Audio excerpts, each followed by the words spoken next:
A ver, se está grabando, continúa. Ya, voy a entonces empezar hablando un poco de qué se va a tratar esta presentación. El contenido de esta presentación, bueno, lo que voy a exponer, primero un acercamiento a la definición de este tema de delirium, para hablar un poco de la epidemiología, de la fisiopatología que se conoce, de la etiología, sus manifestaciones clínicas, el diagnóstico, los diagnósticos diferenciales, y la evolución y pronóstico y manejo y tratamiento, y también un poco hablando sobre el delirium y la asociación que hay con el COVID, ¿ya? Entonces, como introducción, este es un síndrome de etiología compleja. Se sabe que es multifactorial, con síntomas tanto a nivel de conciencia como deterioros de funciones. De inicio súbito. Súbito puede ser de horas o días de evolución y siempre fluctuante, ¿ya? También saber que existen otros nombres, se llama también síndrome confuncional agudo, como lo conocemos, pero también otros nombres como síndrome cerebral agudo, también lo podemos encontrar como encefalopatía metabólica y psicosis tóxica, ¿ya? Todos esos nombres es lo mismo en la bibliografía. En general, tiene una prevalencia que se estima de un 0,4% en adultos sobre los 18 años, pero claramente aumenta con la edad. Sobre 1% de pacientes con 55 años va a tener delirio. Ahora, esto en pacientes no hospitalizados. Claramente en pacientes hospitalizados esto cambia totalmente, ya aumentando de un 10 a un 20% ya al momento de ingreso e incluso aumentando a 30% durante la hospitalización, sobre todo en mayores de 65. Incluso está tanto la relación con la edad que en mayores de 65 años las tasas, o sea, los porcentajes de pacientes con delirium son mayores a un 40%.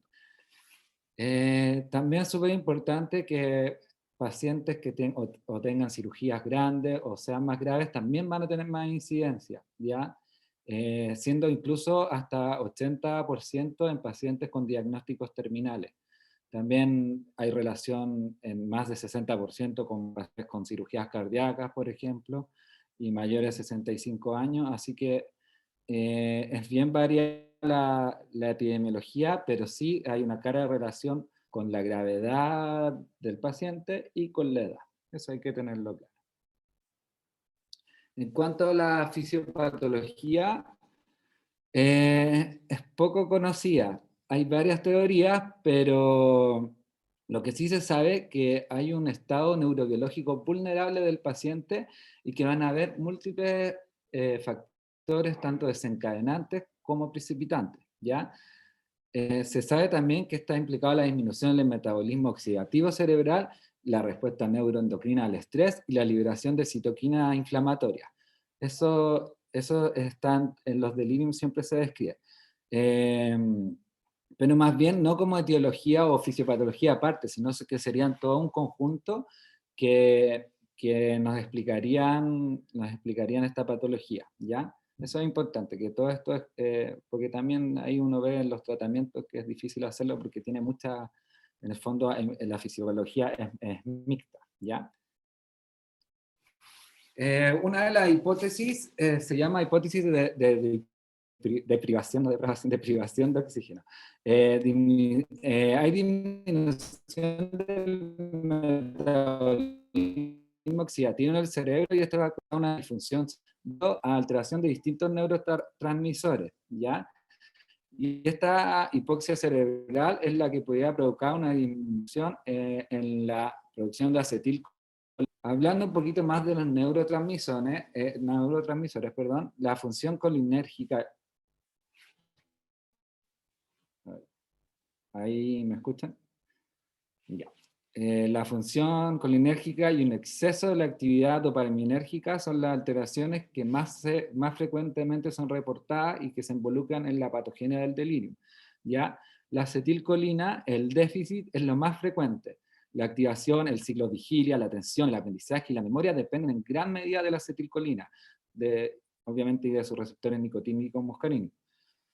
Los fármacos anticolinérgicos también saben que provocan delirio, al igual que las toxinas sinérgicas, ¿ya? Como cuáles, las más frecuentes, son muchos, pero los más frecuentes que uno siempre, que son de uso más común, la atropina, furosemida, digoxina, la teofilina, warfarina, nifedipino, cimetidina, ranitidina y prednisona, son fármacos que se sabe que producen estos efectos, ¿ya? También hay otras cosas como la deficiencia de tiamina, la hipoxia, la hipoglicemia, ¿ya? Que van a reducir también la acetilcolina.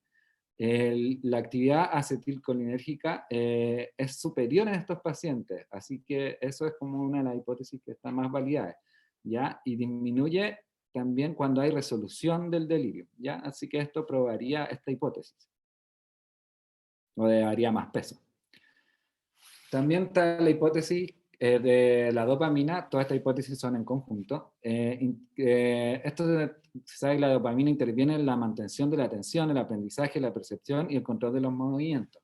La estimulación de receptores D2 a nivel central va a producir disminución de la liberación de acetilcolina. Los neurolépticos que uno podría usar, lo que harían es y producirían un aumento de la liberación.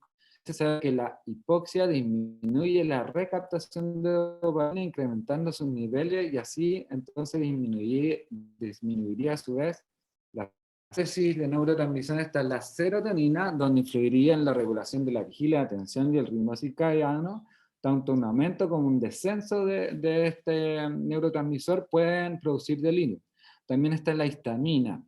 Tanto el exceso o la disminución de histamina también se relacionan con delirio, ¿ya? Y los antihistamínicos también pueden inducir delirio y disminución cognitiva, ¿ya? Ahí como por ejemplo el caso de la ranitidina. Por otro lado está la hipótesis inflamatoria, que tanto el estrés derivado del dolor, el daño tisular, la hipoxia relativa y la inflamación de los tejidos va a estimular la liberación de citoquinas que van a liberar a nivel periférico y central. Y se van a producir alteraciones de la barrera hematoencefálica, ¿ya? Y esto va a llevar a alteraciones tanto en la síntesis como en liberación de diversos neurotransmisores. Entonces, como vemos, toda esta hipótesis, en cuanto a la etiología, ¿qué cosas están los factores predisponentes y los desencadenantes? ¿Ya?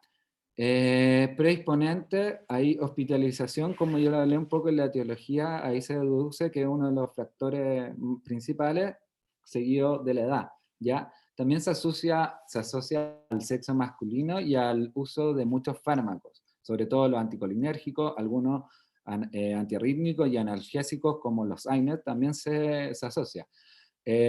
Obviamente el abuso de sustancias, el abuso de alcohol, cuando hay una demencia, un deterioro cognitivo previo, el paciente va a ser más frágil y va a ser más vulnerable y en el fondo lo va a predisponer también a tener delirio, ¿ya? Y como hablé también en la etiología, las enfermedades graves, los traumas, las enfermedades crónicas, todas las enfermedades crónicas son predisponentes. Los enfermos terminales, como también lo hablé, ya más de un 80% va a presentar en algún momento de su vida. También se sabe que cuando pacientes tienen déficits funcionales, algún grado de dependencia o algún déficit sensorial, también los predispone a delirium. Así, ahí, bueno, está la parte del tratamiento, de corregir si el paciente usa audífonos, lentes y todo eso, que lo voy a hablar un poquito más adelante. La desnutrición también, ¿ya? En cambio, como desencadenante, acá lo que son los fármacos, ¿ya? Las benzodiazepinas, lo sabemos, los anticolinérgicos, los anticonvulsivantes, también la L-Dopa, los antagonistas de histamina, los analgésicos, la deprivación de drogas o alcohol, ¿ya? Y también enfermedades, sobre todo enfermedades a nivel cerebral como los accidentes vasculares, la hemorragia intracraniana, infecciones cerebrales, todo eso va a desencadenar en gran medida delirio, ¿ya? al igual que alteraciones de electrolitos, cirugías grandes, como dije, se asocia mucho a las cirugías cardíacas y a las traumáticas. El dolor, el manejo del dolor postquirúrgico causa un desencadenante muy importante de delirio, ¿ya? Y diversas alteraciones metabólicas, y también está todo lo ambiental. Por ejemplo, los pacientes que ingresan a unidades de mayor complejidad, que tienen contención física o que son multiinvadidos, van a tener más probabilidades de desencadenar un delirio. ¿Ya? Eso es como un resumen de los factores. Ahora hablando un poco más de la clínica. Bueno, tenemos que ver que hay una alteración aguda o subaguda de la conciencia. Se va a comprometer la atención, y también pueden haber deterioros de la función cognitiva, como hablamos antes de la memoria, por ejemplo. Importante que se caracteriza por esta fluctuación. Hay una fluctuación a lo largo del día que puede estar presente incluso solo durante la noche, así que a veces no es muy fácil detectarlo, sobre todo en la noche que van a cargo de los residentes, y muchas veces uno no lo detecta. Ahí volví. ¿Aló? Sí, te escucha Javier. Gracias. También puede alteraciones en la percepción, ya tanto de personas, lugares, ilusiones perceptivas, incluso alucinaciones, lo que hace también que el diagnóstico diferencial a veces sea un poquito más complejo, ¿ya? Alteraciones del sueño del ciclo sueño-vigilia son características también de las manifestaciones del delirio, ¿ya? Son estos pacientes que a veces están tranquilos durante el día, incluso somnolientos, y en la noche muy agitados, no duermen. Esos pacientes siempre hay que pensar en un delirio. Cuando hablamos un poco de las características, esto clásicamente se divide en dos. El tipo hiperactivo es más bien un paciente hiperalerta, agitado, que va a tener síntomas como alucinaciones, delirio, agitación psicomotriz, ¿ya? Causas más frecuentes de esto son los síndromes de abstinencia diversos, y también el uso de corticoides. Fisiopatología, bueno, acá va a haber un metabolismo cerebral elevado o normal, tiene que haber un electroencefalograma normal o rápido, y disminución de la actividad GABAérgica, ¿ya? Eso es lo que se relaciona a un delirio hiperactivo.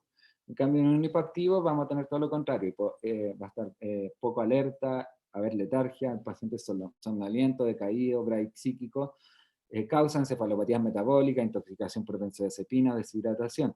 Y también aquí lo que está detrás de esto fisiopatológicamente, una disminución del metabolismo cerebral, y en el electroencefalograma se puede ver un enlentecimiento difuso y sobreestimulación de los sistemas GABA.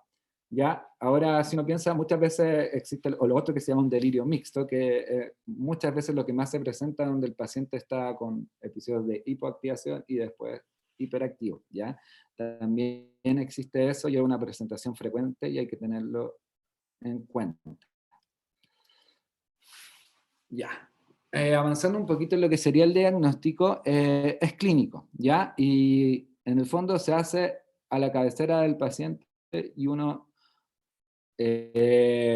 debiera hacerlo así, ¿cómo? Con una anamnesis dirigida, buscando estos factores precipitantes o predisponentes, sea como dijimos, muy importante en desencadenar los delirium, si hay algún cambio de fármaco, aumento de dosis, por ejemplo, ¿ya? O incluso quitar algún fármaco, ¿ya?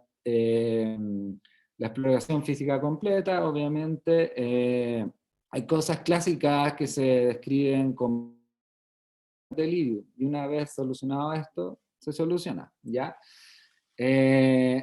Exploración cognitiva, incluida la encuesta CAM, que voy a hablar un poquito más adelante, y pruebas complementarias, que es un análisis estándar tanto de exámenes generales, hemograma, coagulación, bioquímica sanguínea, electrolitos, función renal, hepática, pruebas de función tiroides importantes, sedimento, cultivo de orina, análisis tóxicos de sangre y orinas según el caso, también pensar, también de acuerdo a la anamnesia, anticuerpos, o sea, test de VIH, serología de sífilis, electrocardiograma y electroencefalograma, siempre pensarlo, ahí vamos a hablar un poquito en los diagnósticos diferenciales.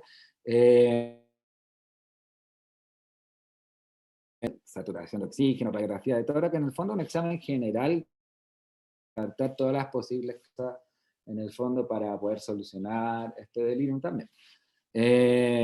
Ya cuando uno empieza ya más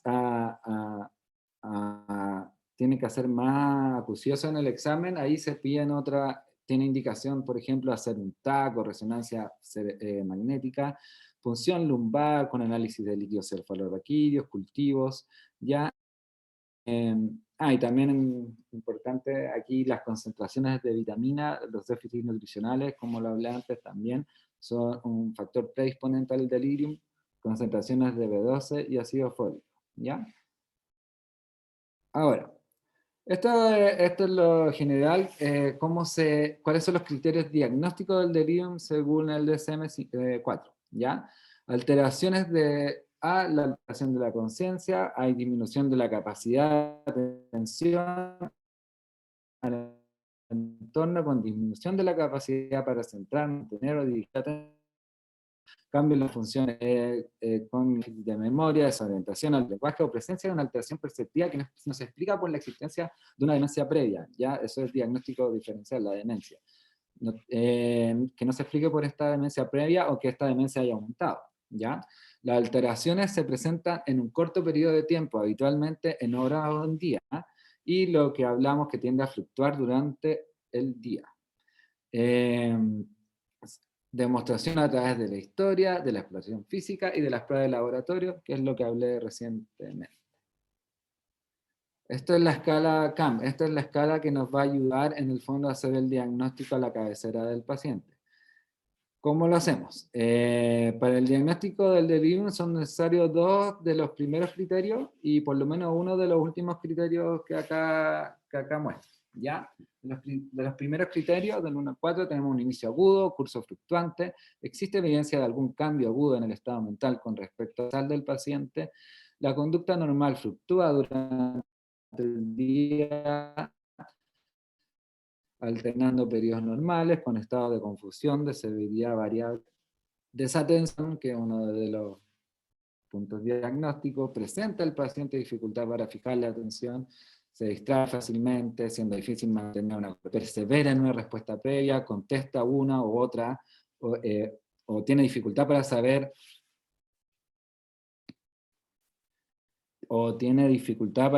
de qué estaba hablando, un pensamiento desorganizado, presenta al paciente un discurso desorganizado, incoherente, con una conversación irrelevante, ideas poco claras o ilógicas, con cambios de tema o de forma impredecible. También, bueno, está la alteración de los niveles de conciencia. ¿Qué nivel de conciencia? ¿Cómo capacidad de ser influida por el entorno? Ahí hay que ver el estado de conciencia, si está alerta, vigil, letárgico o con estupor, ¿ya? En el fondo con esta cuenta, y como dije, 2 de los primeros criterios y por lo menos uno de los 2 últimos de estos de acá sería para el diagnóstico. El diagnóstico diferencial, bueno, es importante, amplio, pero lo que tenemos que tener claro es que existen síndromes focales, como los temporoparietal, en donde los pacientes pueden presentar afasia, por ejemplo, que puede confundirse, ¿ya? Porque puede dar algunos signos, uno puede confundirlos si no tiene la expertise de hacerlo con un delirio. Pero acá, bueno, sabemos que el problema se va a limitar al lenguaje, mientras otros aspectos de la función mental van a estar intactos, ¿ya?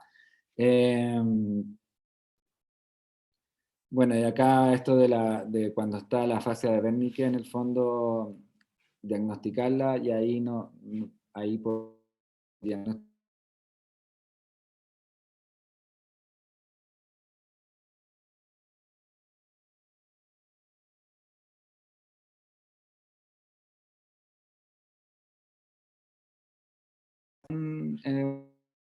Y también déficit de memoria. También se pueden observar agnosia visual, sordera cortical, ya, o el síndrome de Kluver-Bucy, que es apatía, agnosia visual, aumento de la actividad sexual y aumento del comportamiento oral.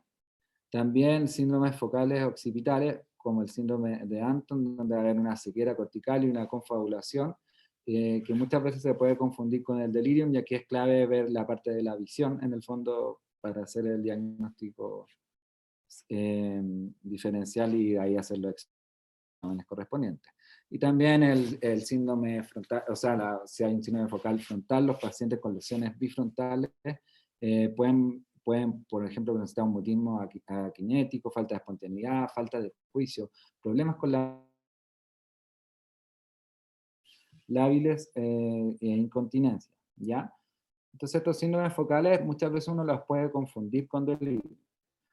Y otro de los diagnósticos diferenciales importantes es el estatus epiléptico no convulsivo, ¿ya?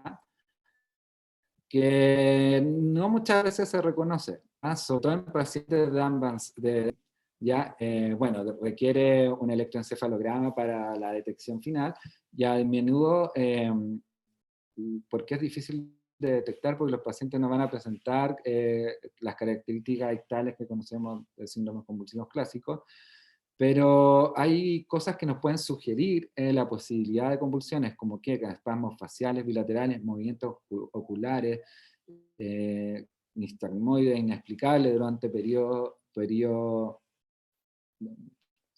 el lipus espontáneo también, el estado posictal prolongado, también es parte del automatismo, lamerse los labios, masticar o tragar, afasia aguda o negligencia, si una lesión estructural demostrable, ¿ya? Y finalmente, como dije, el electroencefalograma es lo que nos va a hacer el diagnóstico diferencial. Hay otros diagnósticos diferenciales como, que ya los mencioné de cierta manera, en el fondo está la encefalopatía en general, también están las demencias, cuando las demencias también progresan, ¿ya? Pero estos son como los más atingentes que, para diferenciarlo en el fondo de un delirio de todo lo que he visto. Ya, aquí hablando un poco más, esta diapositiva se repitió. De la evolución y el pronóstico, tenemos que saber que la evolución es variable, ¿ya? El tratamiento precoz se sabe que puede resolver el delirio incluso en un rango de 3 a 6 días. Esto obviamente va a depender de la causa. Si la causa se puede corregir, obviamente, o se detecta a tiempo, en el fondo se va a resolver. Pero incluso hay delirium que pueden causar la muerte. Entonces, en el fondo, la evolución va a depender de la causa y cuál es la causa y si la causa es tratable, ¿ya? También tenemos que tener claro que en el pronóstico el simple hecho de tener delirium con cualquier patología postquirúrgico o cualquier enfermedad en el fondo siempre es un factor que aumenta la mortalidad, y según distintas series desde un 10% a un 76%, ¿ya? Los pacientes más graves, los pacientes UCI, por ejemplo, se sabe que los delirium persistentes son un factor que va a aumentar alto la mortalidad y también los días que puede estar hospitalizado, ¿ya? También que el delirium no siempre se puede resolver y muchas veces puede dejar secuelas y puede ser reversible hasta en un 25% de los casos. Lo que hablaba, que en general siempre es en un tema que va a alargar la hospitalización y que va a alargar también, o sea, que va a producir que haya otras comorbilidades, ¿ya?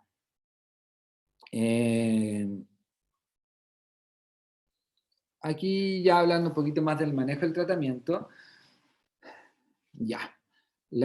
Obviamente el manejo, las medidas preventivas para evitar los factores de riesgo que mencioné previamente es el manejo inicial o el manejo base, ¿ya? Eh, también se pueden hacer terapias para ayudar al deterioro cognitivo, programas de activación terapéutica, aquí el terapeuta ocupacional, por ejemplo, nos puede ayudar mucho, programas de orientación. También las medidas básicas de higiene de sueño, ¿ya? Eso, como dije, el sueño, la parte del sueño y vigilia en el fondo, tenemos que saber manejarlo y ojalá sin fármacos, ¿ya? Eh, la inmovilización ya tanto sea contención física como la inmovilización de tener un paciente en la cama y no movilizarlo precozmente, eso nos va a agravar el delirio y en el fondo es parte del tratamiento, ¿ya? Siempre hay que minimizar los factores de inmovilización, como que, por ejemplo, un paciente con por ejemplo, invadido con una sonda Foley que no tiene indicación en esos momentos, eso disminuye la movilidad, ¿ya? Todas esas cosas uno tiene que ir pensando y en el fondo y activar a los pacientes precozmente, ¿ya? También hablo un poquito de esto de los déficits visuales, auditivos, ¿ya? Eh, por ejemplo, si el paciente usa lentes, audífonos, también ahí retirar tapones de cerumen muchas veces pueden ser causa de déficit auditivo que nos pueden desencadenar todo esto. Y como hablábamos también, bueno, otro factor, la deshidratación y la desnutrición, ¿ya? Siempre preocuparnos de eso, paciente que esté bien hidratado, con una nutrición adecuada, ¿ya?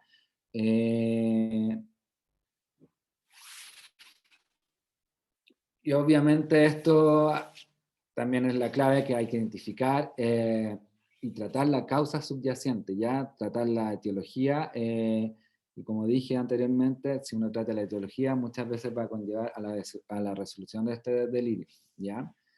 La rehabilitación precoz es súper importante, el enfoque multidisciplinario, terapéutica ocupacional, fonoaudiólogo, kinesiólogo, todo eso en trabajo en equipo en el fondo con una rehabilitación precoz es parte del manejo y tratamiento del IDE. En cuanto al control de síntomas, está el tratamiento farmacológico, ¿ya? Empezar mención en la psicosis y en el insomnio, ¿ya? Y aquí hablando de esto, un poquito de los fármacos, voy a hablar un poquito de los distintos fármacos que han, que se han para tratar el delito, ¿ya? Los antipsicóticos clásicamente son usados, bloquean las vías de receptores de dopamina cerebral, y los de segunda línea. En cuanto a la evidencia que encontré, no hay suficiente evidencia para refutar o apoyar si estos antipsicóticos van a cortar el curso de delirium en los pacientes hospitalizados, ¿ya? Estos hospitalizados no en servicios críticos, por si acaso, porque hay un poquito cambio, ¿ya? Sobre la base de estos estudios a la fecha, entonces los antipsicóticos no reducirían la gravedad del delirium ni tampoco el riesgo de muerte. Tampoco acortaría los días de hospitalización. Y también lo que encontré que los efectos secundarios son reportados en la mayoría de los estudios, ¿ya? Los típicos efectos secundarios de los antipsicóticos en estos estudios no son muy reportados, lo que no quiere decir que no pasen, ¿ya? Y lo otro ahí importante que entre los antipsicóticos típicos, la clorpromacina con los nuevos, la risperidona, quetiapina, tampoco hay mucha diferencia según lo que hay en evidencia, ¿ya? Melatonina. Ya, la melatonina también se usaba para manejar el delirio, sobre todo cuando hay trastorno del sueño. Se sabe que había una disminución relacionada con la edad, ¿ya? Entonces, este sería un fármaco en el fondo que podría tener un buen efecto. Ahora se usa, la evidencia no hay mucha, pero se usa y tiene en el fondo esta teoría de la disminución con la edad que nos podría perfectamente facultar para usarla, ¿ya? También el aripiprazol, que actuaría como un agonista parcial en el receptor de dopamina, pues, que va a ser una buena opción para pacientes con delirio hipoactivo. Acá es cuando más se ha usado, ¿ya? Y para estado, eh, o para aquellos en un estado de depresión de dopamina y que muestran movimiento hipoquinético o rigidez en el examen. En ese setting de pacientes, el aripiprazol se ha usado y ha tenido buenos efectos, ¿ya? El metilfenidato también se ha intentado usar, bloquea la recaptación de dopamina sin aumentar la liberación de dopamina, y también se usaría en el delirio hipoactivo.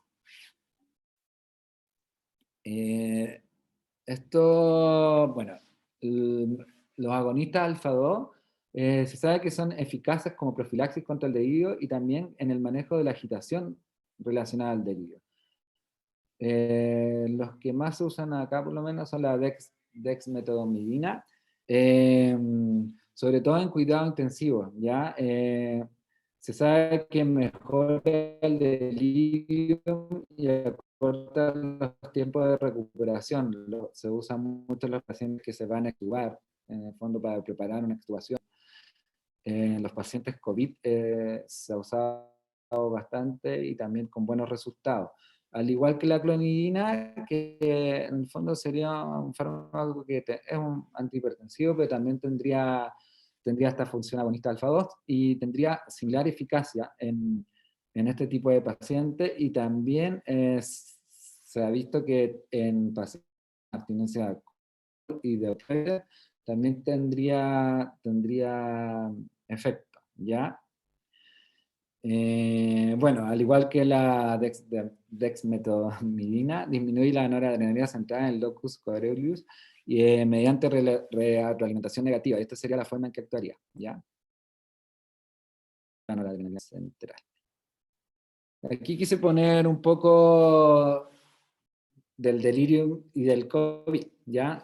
Basado en este review que todavía no está publicado, pero eh, se va a publicar, no me acuerdo la fecha, pero se va a publicar. En la bibliografía lo tengo. Ya. La fisiopatología que sabe por cuál se produciría, por cuál el patín no se ha aclarado, pero se sabe que sí habría un efecto directo, ¿ya? Se sabe también que la gravedad de la enfermedad en algunos pacientes se puede explicar, por ejemplo, con alguna de estas otras hipótesis anteriores, una encefalopatía, o sea, un delirio en el fondo en estos pacientes, pero hay pacientes que tienen presentaciones de estados confuncionales graves, por ejemplo, que no tienen síntomas respiratorios y ni otras fallas orgánicas, ¿ya? Entonces aquí es cuando se plantea que pueden existir posibles mecanismos de lesión del sistema nervioso, ¿ya? Que puede usar y explicar esta encefalopatía en el fondo en estos pacientes, ¿ya? Recientemente se han descrito casos de encefalitis asociados al SARS-CoV-2 y síndrome de Guillain-Barré, ¿ya? La anomia y la geusia pueden ser características tempranas, como sabemos, de la infección, lo que implica que habría una invasión directa del bulbo olfatorio, entonces a nivel central, en el fondo habría algún tipo de tropismo en algunos pacientes hacia el sistema nervioso central. Estas teorías han llevado a proponer múltiples mecanismos potenciales por los cuales el coronavirus puede inducir cambios en el estado mental. Una sería la propagación infecciosa al sistema nervioso central por transporte retrógrado o si no, diseminación endógena, ¿ya? También con la activación de citoquinas con inflamación al nivel central, ¿ya? Esto, obviamente, sabemos que el coronavirus produce alta liberación de citoquina, pero esto sería como solo a nivel central, y esto podría explicar estos pacientes que en el fondo no tienen síntomas ni compromisos, pero sí cerebrales, ¿ya? inducción de inflamación del sistema nervioso central también mediada por células. También teorías autoinmunes postinfecciosas y también lesiones, lesiones neuronal, hipóxica y trombótica, ¿ya? Algunos de los autores también han planteado la hipótesis de que la propagación hematógena puede conducir a un cuadro clínico, incluso en ausencia de detección de lesión detectable en neuroimágenes. ¿Ya? Bueno, todas estas son teorías y en el fondo que tratan de explicar por qué en el coronavirus se produciría esta encefalopatía en algunos pacientes. Y si no me equivoco, ahí terminamos. Sí.